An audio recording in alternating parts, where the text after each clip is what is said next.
ex-wife cheated and left, but loses it. When my ex-wife saw me happy with my new girlfriend, she lost control.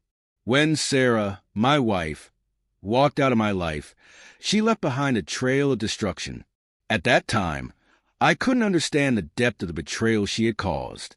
We had been together for 7 years, and I thought we were happy. However, life has a way of shattering illusions, and I was about to face a journey of pain, self-discovery, and ultimately, revenge. It all started with a series of late nights. Sarah said she was working overtime to help her company meet deadlines. I trusted her completely, never questioning her motives. She was always a hard worker, dedicated to her career, and I admired her for it. Our life together seemed perfect on the outside, but beneath the surface, cracks began to appear. I didn't know it at the time, but those long hours weren't just about work. At first, I thought it was just her dedication, but soon I started noticing small changes in her behavior. She became more distant. Her laughter felt hollow, and her gaze often wandered when we were together. The intimate moments we once shared began to fade as she became more absorbed in her own world. I brushed these feelings aside at first, telling myself I was just being paranoid. After all, nothing substantial had changed. She still came home each night and shared her day with me, though in a more distant way. But deep down, I knew something wasn't right. I began to suspect something, and like most men in my position, I started to trust my instincts. Was I being unreasonable? Was I overthinking things? My mind spiraled, unable to shake the feeling that something was wrong. One night, I decided to surprise her at work with dinner. My goal was simple: to show her I cared and appreciated her hard work. I wanted to remind her of the connection we once had and reignite the spark between us. As I arrived at her office building, I saw her walking out with a man I didn't recognize. They were laughing, standing close together, and the way he placed his hand on the small of her back felt too intimate. My heart sank as I watched them walk to a car, where they shared a lingering glance before the door closed. In that moment, I realized that everything I believed in had shattered in an instant. I didn't confront her that night. Instead, I went home, waiting for her to return. I felt uncertain, but I couldn't bring myself to accuse her without knowing for sure. When she finally came home, she smelled of a cologne that wasn't mine. It was strong and unmistakable, and it was a scent I had never known her to wear. My heart raced as I asked how her night had gone. She lied easily, telling me she had been in meetings all evening. She sounded convincing, but I knew better. My trust in her began to crumble, taking with it any peace I had left. But I wasn't ready to accuse her outright. The woman I loved couldn't be capable of this kind of betrayal. Could she? So I waited, I watched, and I became a shadow of my former self. Every moment felt like a ticking time bomb, each second pushing me further into suspicion and paranoia. My mind raced, constantly replaying that scene over and over, searching for signs I had missed, clues I had ignored. Over the next few weeks, I changed. I started checking her phone when she wasn't looking, but she had become careful, deleting messages and call logs. She had covered her tracks. Her behavior only confirmed my fears. Every day felt like discovering a new layer of deception, but I couldn't face the truth. One day, while she was in the shower, I came across an email account she had been using to communicate with someone named Mark. The content of their exchanges left no doubt. She was having an affair. They spoke in private codes, mentioning late-night meetings and secret rendezvous. Each word felt like a dagger to my heart. How had I been so blind? The life I thought I was living, the love I thought we shared, had all been a lie. Confronting her was one of the hardest things I've ever done. I never imagined I'd be in a situation like this, staring at the woman I loved and hearing words from her that I never thought possible. When I presented the evidence, she didn't deny it. Instead, she looked at me defiantly and said, "I haven't been happy for a long time." Her words hit me like a sledgehammer. How could she have been unhappy when I had done everything to make her happy? How could she betray me so completely? Her admission was the final blow. Sarah moved out shortly after our confrontation. The divorce was swift, and she seemed eager to start her new life with Mark. Meanwhile, I was left to pick up the pieces of my broken heart and pride. The anger inside me was overwhelming, but I didn't know what to do with it. Friends and family offered their support, but I felt utterly alone. They could never understand the depth of the betrayal I had experienced, the emptiness that gnawed at my soul. My nights were sleepless, filled with thoughts of what I could have done differently, what I had missed, and what I could have said to stop this. I spiraled into a deep depression, losing weight, withdrawing from the world, and spending endless nights in tears. It was during one of these sleepless nights that a close friend, Daniel, gave me the wake-up call I desperately needed. "You're letting her win," he said bluntly. "She's out there living her life, and you're here drowning in misery. Get up and fight back." His words struck a chord with me. I realized that I had been giving Sarah power over my life, even after she left. I had been so consumed by the pain of betrayal that I allowed it to define me. But I was stronger than that. I had to take control back. I started focusing on myself. I hit the gym, began eating healthier, and sought therapy to address the emotional trauma. Slowly but surely, I began to feel like myself again. I even enrolled in a business course I had been putting off for years. It was during this time that I discovered a passion for entrepreneurship, the idea of building something from the ground up, something entirely mine, became my new focus. I poured my energy into learning, growing, and redefining who I was without Sarah by my side. But the more I grew, the more I realized that I couldn't let Sarah get away with what she had done, not just for me, but for the man I was becoming. I had spent so long living for her, but now I had to live for myself. I needed to prove to myself that I could come out of this stronger, more successful, and ultimately, that I could make her regret walking away. In this space of transformation, I found my true strength. I had gone from a man broken by betrayal to one ready to rebuild his life on his terms. I wasn't just going to heal, I was going to thrive. Every workout, every class, every business decision was a step toward becoming the man I was meant to be. And as I did, the thought of revenge began to take shape. Not to hurt her, but to show her that I could move on and build a life without her. It was about proving to Sarah that I was stronger than she ever thought possible. I had spent months grieving, but now it was time to make her regret her choices. Not because I wanted her back, but because I wanted to prove to myself that I was better than the man she thought she could walk all over. My journey into the business world hadn't been easy, but what happened in the years that followed was more than I could have imagined. 2 years had passed since I decided to take the plunge into something I wasn't entirely sure would work.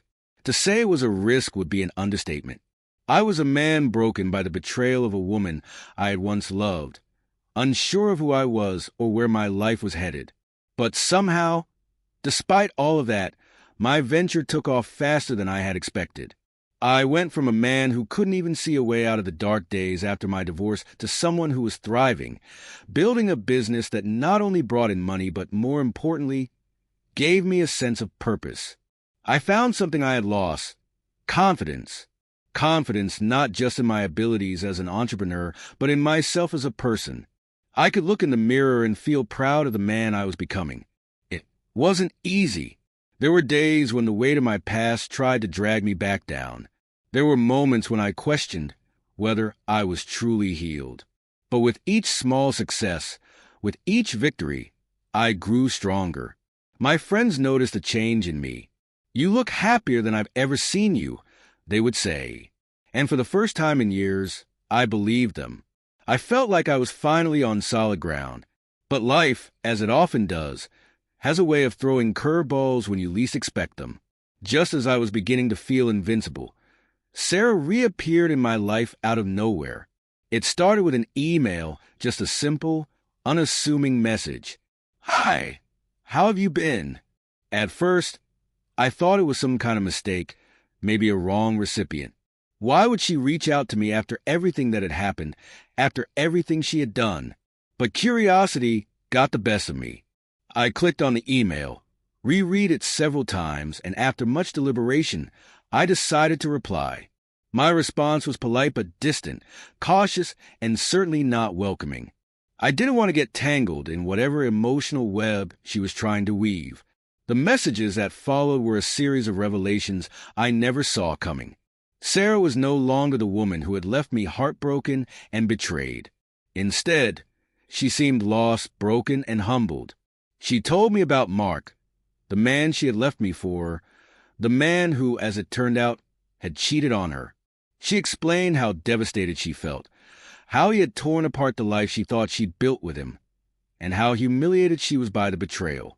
There was a strange sense of satisfaction, of validation, as I read her words. The woman who had shattered my heart was now the one picking up the pieces of her own life.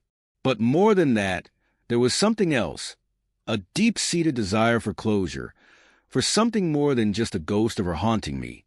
I wasn't looking for reconciliation, but I couldn't ignore the possibility that this could be my chance to not only heal, but also take control of the situation once and for all, to set the record straight, to get my closure, and maybe, just maybe, deliver a bit of poetic justice.